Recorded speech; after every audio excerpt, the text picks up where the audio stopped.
Assalamu alaikum wa rahmatullahi wa barakatuh, mes chers frères et sœurs en islam. Que la paix, la miséricorde et la bénédiction d'Allah soient sur vous. Avant de commencer cette vidéo, n'oubliez pas de liker cette vidéo car cela nous donne beaucoup de force pour continuer à partager du contenu bénéfique. Et je vous invite à vous abonner à notre chaîne et d'activer la cloche de notification pour rester informé de nos prochaines publications sur la foi islamique. Mes frères et sœurs, je vous demande de rester connectés jusqu'à la fin de la vidéo pour découvrir les secrets qui y trouvent l'attente. Avant la bénédiction, le temps de l'épreuve. Dans la vie de chaque croyant, il y a un moment où tout semble figé. Un moment où les prières se multiplient, les larmes coulent en silence, et l'âme murmure « Ya Allah, quand ?» C'est cette période d'attente. Une phase que presque tout le monde traverse, mais que peu comprennent. Tu as semé des efforts, tu as prié avec ferveur, tu as espéré, mais rien ne bouge. C'est comme si le ciel restait silencieux, comme si Allah, que tu invoques chaque nuit, ne répondait pas. Mais en vérité, ce silence n'est pas un abandon. C'est une épreuve, un test de ton cœur, de ta foi, de ta constance. Pourquoi l'attente fait-elle si mal? L'attente est douloureuse parce qu'elle te place face à l'inconnu. Elle ébranle ton besoin de contrôle. Elle te pousse à lâcher prise. Dans ce monde où tout va vite, apprendre à attendre est une forme de résistance intérieure. Tu regardes autour de toi et tu vois les autres recevoir, avancer, réussir, pendant que toi tu restes là, immobile, dans cette salle d'attente invisible que seul Allah peut ouvrir. Et pourtant, c'est justement dans cette salle d'attente que se tisse ta plus grande bénédiction. Allah ne te prive jamais pour te punir. Il retarde pour mieux te donner. Il t'épure, il te prépare, il t'élève. L'attente comme purification.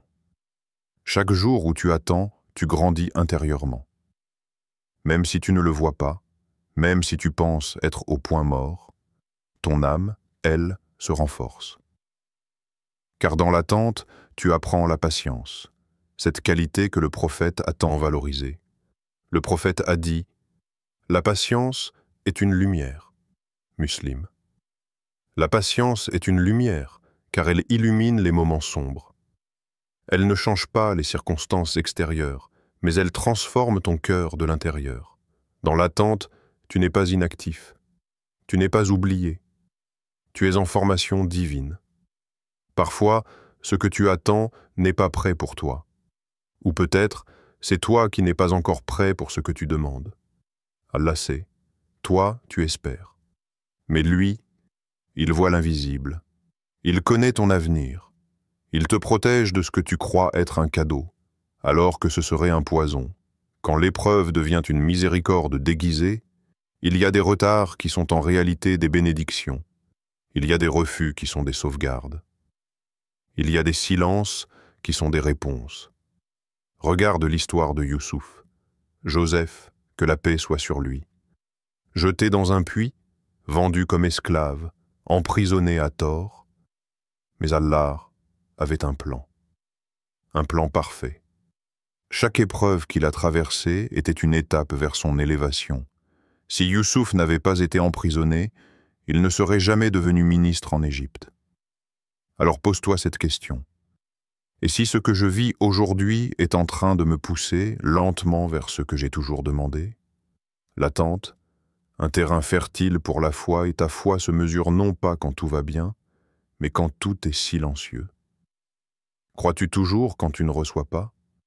Continues-tu à prier, même quand tu ne vois aucun signe? La véritable foi, c'est celle qui reste debout quand la logique dit de s'asseoir. Celle qui continue d'avancer, même dans l'obscurité. Allah t'éduque à travers l'attente. Il t'enseigne que tu n'as pas besoin de comprendre pour faire confiance. Il te montre que son timing est plus juste que tes prévisions, et que ses plans sont toujours meilleurs que tes souhaits. Souviens-toi, Et peut-être que vous détestez une chose alors qu'elle est un bien pour vous. Sourate Al-Baqarah 2, 216. Comment vivre cette attente avec paix? Renforce ta prière. Fais de la prière un refuge, pas une formalité. Parle à Allah avec sincérité, même si c'est juste pour lui dire que tu es fatigué. Il t'écoute. Il connaît la douleur que tu ne peux pas mettre en mots. Multiplie les doigts, mais sans pression. Invoque Allah, mais ne le force pas à répondre selon ton calendrier. Invoque avec espoir, pas avec désespoir. Sache qu'il t'a déjà entendu la première fois. Sois reconnaissant pour ce que tu as déjà. La gratitude change ta perspective. Même dans l'attente, il y a des bienfaits. La santé, la paix, la foi, les relations, compte-les, remercie. Et Allah multipliera, évite la comparaison. Ce que les autres vivent n'annule pas ce qui t'est destiné. Chacun a son heure, chacun a sa saison. Ta fleur ne doit pas jalouser celle qui fleurit avant elle. Ton printemps arrive. Garde espoir, le désespoir est l'arme de Shaitan. Il te murmure que rien ne changera, que tu n'es pas digne. Ignore cette voix. Rappelle-toi que tant qu'il y a Allah, il y a un chemin. L'attente est sacrée. Ne méprise jamais ce moment où rien ne semble se passer. Car c'est peut-être là que tout se joue. C'est dans cette attente silencieuse que ton cœur s'aligne avec la volonté divine. Tu n'es pas abandonné, tu es en cours de préparation. Allah dit, certes, avec la difficulté vient la facilité. Sourate Al-Inshirah 84-6. Pas après la difficulté, avec elle. Ce qui veut dire qu'en ce moment même, alors que tu attends, quelque chose de bon est déjà en train de naître. Alors garde la tête haute. Continue de prier. Continue d'espérer. Car ce que tu attends arrive. Lentement, discrètement, mais sûrement. Le message divin, la promesse d'Allah. Quand tu traverses l'épreuve, que l'attente te fatigue, il y a une vérité qui doit rester gravée dans ton cœur. Allah tient toujours ses promesses. Il ne ment jamais, ne trahit jamais, ne déçoit jamais. Ce qu'il dit, il le fait. Ce qu'il écrit, il l'accomplit. Et quand Allah dit « Votre heure d'être béni arrive », ce n'est pas une parole vide. C'est une promesse céleste. Une déclaration qui traverse les cieux et qui descend jusqu'à toi pour te dire « Sois en paix, je n'ai pas oublié, je prépare ». Allah ne manque jamais à sa promesse. Dans le Coran, Allah affirme « En vérité, Allah ne manque jamais à sa promesse ». Sourate Ali Imran 3-9. C'est un verset simple mais puissant. Il vient comme un baume sur les cœurs blessés, comme une lumière dans les nuits de doute. Parce que l'humain, dans sa fragilité, a besoin d'être rassuré.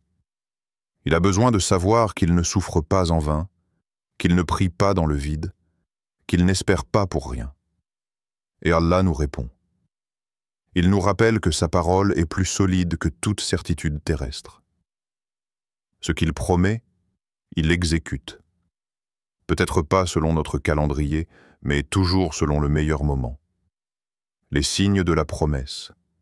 Même dans le silence, tu peux penser qu'il n'y a aucun signe, que tu avances à l'aveugle, que ta foi est suspendue dans le vide. Mais même le silence d'Allah est porteur de sens. C'est un message en soi. Un rappel que la foi ne dépend pas de ce que tu vois, mais de ce que tu crois. Et parfois, Allah ne répond pas tout de suite parce que ta demande est trop grande pour être donnée rapidement. Il la prépare, comme on prépare un festin. Il la façonne, comme on taille un diamant. Et quand elle sera prête, elle viendra à toi avec une précision divine. Il y a une sagesse magnifique dans le fait qu'Allah retarde ce que tu veux, pour te donner ce dont tu as réellement besoin. L'histoire des prophètes, la promesse en action. Regarde les histoires de ceux qu'Allah a le plus aimés. Ces prophètes, leur vie est une succession de promesses, parfois différées mais jamais rompues. Ibrahim, Abraham, que la paix soit sur lui. Il a attendu des décennies avant d'avoir un enfant. Il priait, espérait, avançait. Et un jour, alors qu'il était déjà âgé, Allah lui dit « Nous t'annonçons la bonne nouvelle d'un garçon plein de savoir. » Sourate Al-Hijr, 15:853. Une promesse tenue, mais au moment parfait. Si cet enfant était venu plus tôt, l'histoire aurait été différente. Mais Allah savait qu'il y avait un temps précis, un contexte idéal, et surtout une sagesse derrière le délai. Moussa, Moïse, que la paix soit sur lui, il a fui l'Égypte, vécu des années d'errance, douté, pleuré. Et un jour, dans la solitude d'une nuit au désert, Allah l'a appelé. « Je t'ai choisi. Écoute donc ce qui va être révélé. » Sourate Taha, 20:13. Ce moment d'appel, ce fut la concrétisation d'une promesse invisible. Une élévation divine après une longue préparation. Mariam, Marie, paix sur elle. Accusée, rejetée, isolée. Mais Allah l'a choisie parmi toutes les femmes. Ô Mariam, certes, Allah t'a élue, purifiée et élevée au-dessus des femmes du monde. Sourate Ali Imran, 3:42. Et pourtant, avant cette élévation, elle a connu l'épreuve. Parce que la promesse passe souvent par le creuset de la difficulté. Quand Allah promet, rien ne peut l'empêcher. Tu peux douter de toi, tu peux douter des gens, mais ne doute jamais d'Allah. Quand il dit que c'est ton tour, personne ne peut prendre ta place. Quand il écrit une chose pour toi, aucune main ne peut l'effacer. Quand il décide de t'élever, aucune force au monde ne peut te rabaisser. Ce que tu crois perdu peut encore être retrouvé. Ce que tu crois fini peut renaître, et ce que tu penses impossible peut devenir réalité en un instant, par la seule volonté d'Allah. Lorsque Allah veut une chose, il dit simplement « Sois », et elle est. Sourate Yassine, 36:82. Il n'a pas besoin de moyens. Il n'a pas besoin d'intermédiaires. Il dit « Kun », sois. Et la chose est reconnaître les prémices de la bénédiction. Souvent, avant que la promesse ne se réalise, Allah t'envoie des signes subtils, un apaisement soudain dans ton cœur, une prière que tu fais avec plus de concentration. Des coïncidences qui semblent trop précises pour être le fruit du hasard. Un message, une rencontre, une parole entendue qui te redonne foi. Ces choses ne sont pas anodines. Ce sont les préambules de sa promesse. Les premières gouttes avant la pluie de miséricorde. Sois attentif. Sois sensible à ces détails, car c'est souvent là que le changement commence. Ton rôle dans l'attente de la promesse. Ce que tu attends n'est pas une simple récompense. C'est aussi une responsabilité. Allah ne donne pas à ceux qui ne sont pas prêts à recevoir. Il t'élève spirituellement, moralement, émotionnellement, pour que tu sois à la hauteur de sa promesse. Alors pose-toi cette question. Et si la promesse d'Allah dépendait aussi de ma préparation intérieure? Prépare-toi, purifie ton intention. Veux-tu cette bénédiction pour ton ego ou pour te rapprocher de lui? Éloigne-toi du péché. Rien ne bloque une bénédiction comme l'insistance dans la désobéissance. Sois actif dans ta foi. Ne reste pas passif. Bouge, cherche, travaille, tout en gardant ton tawakkul, confiance totale en Dieu. Ta vision doit s'aligner avec la vision divine. Parfois, tu crois qu'Allah ne t'a pas exaucé, simplement parce qu'il a répondu différemment. Tu demandes une chose, et il t'en donne une autre. Mais regarde bien. Ce qu'il t'a donné est mieux.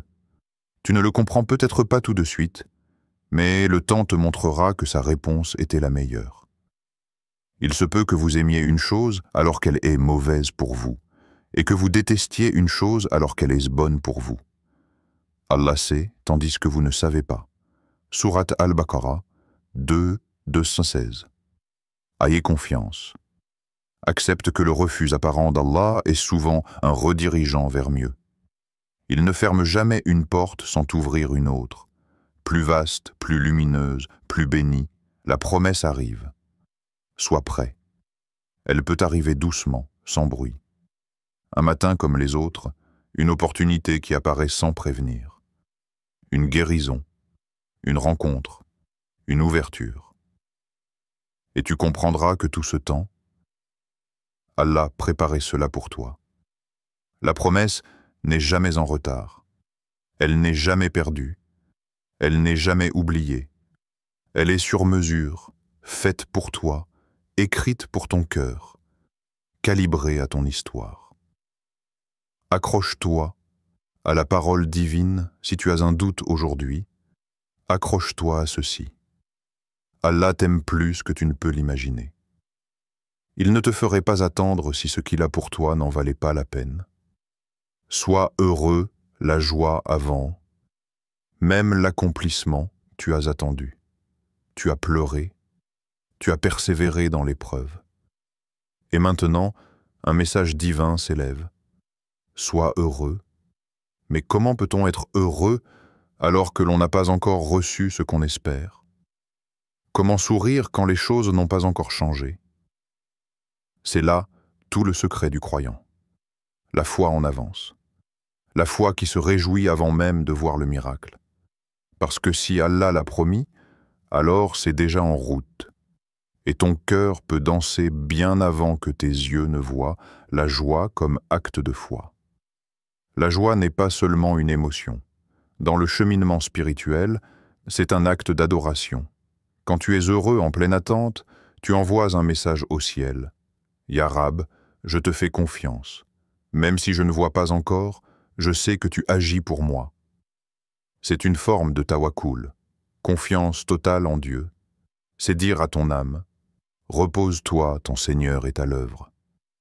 Et cette tranquillité du cœur, cette sérénité face à l'invisible, c'est l'un des plus beaux signes que tu es en train de vivre une transformation spirituelle. Sois heureux, car ton Seigneur est avec toi. La chose la plus précieuse que tu puisses avoir n'est pas la bénédiction elle-même, mais la proximité d'Allah pendant que tu l'attends. Quand tu cherches la bénédiction, tu es souvent plus attentif à la prière. Tu pleures plus dans tes invocations. Tu ressens sa présence dans chaque silence. Et parfois, Allah prolonge un peu l'attente non pas pour te punir, mais parce qu'il aime t'entendre, l'appeler. Il aime ce lien que tu construis avec lui, cette dépendance douce, cette soumission sincère. Tu ne t'en rends peut-être pas compte, mais dans cette période d'incertitude, ton âme s'est rapprochée du divin. Et ça, c'est déjà une victoire. La gratitude anticipée. Le pouvoir du « Alhamdulillah » avant le miracle. Les croyants les plus connectés ont ce réflexe spirituel. Ils remercient avant même de recevoir. Ils disent « Alhamdulillah » non pas après la bénédiction, mais avant. Parce qu'ils savent que si c'est écrit, c'est déjà gagné. Essaye. Dis-le maintenant. Alhamdulillah pour ce que tu vas m'accorder. Je ne sais pas quand ni comment, mais je te fais confiance. Ce genre de reconnaissance anticipée, c'est un accélérateur de baraka. Car Allah aime les cœurs reconnaissants. Il promet, si vous êtes reconnaissant, alors certes, j'augmenterai pour vous mes bienfaits. Sourate Ibrahim 14, 7. Tu veux que ta bénédiction vienne plus vite? Sois déjà dans la joie. Dis merci. Rayonne, c'est une preuve que tu crois vraiment que c'est ton tour. Le bonheur n'est pas seulement dans le résultat, mais dans le chemin. On pense souvent que le bonheur viendra quand les choses se concrétiseront, quand j'aurai ce travail, quand je serai marié, quand je serai guéri et quand j'aurai plus d'argent. Mais en vérité, le bonheur peut et doit commencer maintenant. Parce que la bénédiction ne réside pas seulement dans le résultat final, mais dans le chemin vers lui. dans ce que tu es en train de devenir, dans les qualités que tu développes en attendant, dans la paix que tu choisis d'installer en toi malgré l'inconnu. Le prophète a dit « L'étonnante affaire du croyant, toute chose est un bien pour lui. S'il lui arrive un bonheur, il remercie, et c'est un bien pour lui. Et s'il lui arrive un mal, il patiente, et c'est un bien pour lui. » Muslim. Tu vois? Sois heureux maintenant. Tu es entre les mains du Tout-Puissant, et rien n'est plus rassurant. Comment cultiver cette joie en attendant?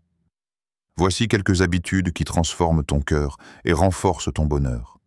Même avant l'arrivée de la bénédiction, commence chaque journée par une parole positive envers Allah.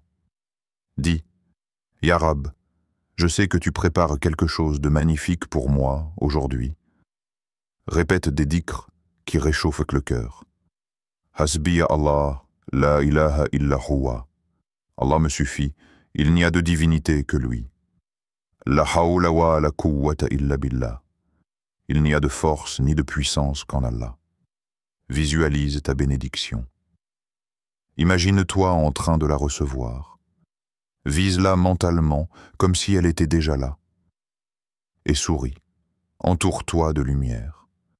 Éloigne-toi des gens et des choses qui éteignent ton espoir. Rapproche-toi de ceux qui te rappellent Allah et renforcent ta foi. Fais quelque chose de bon pour les autres. Quand tu es en attente, aide un autre cœur. Partage un peu de ton bonheur, même s'il est encore en construction. La joie partagée revient toujours multipliée. La joie du prophète dans l'épreuve. Le prophète Mohammed a vécu des pertes, des souffrances, des trahisons, et pourtant, il souriait souvent. Pourquoi? Parce qu'il avait compris que la joie ne dépend pas des circonstances, mais de la relation avec Allah. Il a dit à ses compagnons, alors qu'ils étaient traqués et affamés, « Allah est avec nous. » Et ces quelques mots suffisaient à rassurer son cœur. Prends exemple sur lui. Souris même au milieu du désert. Ris même quand le monde ne comprend pas pourquoi. Parce que toi, tu sais, ton Seigneur est là. Il veille, il prépare, et il ne t'abandonnera jamais. La vraie joie, être en paix, avec le décret divin, tu veux la vraie paix, la vraie joie, alors accepte. Accepte ce qui est, fais confiance à ce qui vient, sois heureux de ce que tu ne contrôles pas, car c'est Allah qui le contrôle. Quand tu atteins cet état, même l'attente devient une bénédiction, même les non deviennent des ponts, même les silences deviennent musique. Et là, tu n'attends plus dans l'angoisse, mais dans la gratitude. Tu ne dis plus « Quand viendra ma bénédiction ?» Tu dis « Alhamdulillah, elle arrive, je suis prêt et sois heureux. C'est déjà ton tour. » Ce n'est pas juste un conseil, c'est un ordre rempli d'amour. Sois heureux, c'est ton tour. Tu as traversé l'attente, tu as reçu la promesse. Maintenant, entre dans la joie. Pas demain, maintenant. Car ce bonheur que tu ressens aujourd'hui n'est pas une illusion. C'est le prélude de la bénédiction. C'est le parfum du miracle qui s'approche. C'est le sourire d'un Dieu qui te dit « Je t'ai vu, je t'ai entendu, et je vais t'honorer. » Alors respire, souris, remercie. C'est ton tour. Amen. Chers frères et sœurs en islam, n'oubliez pas encore de liker cette vidéo et de vous abonner sur cette chaîne. Qu'Allah vous bénisse.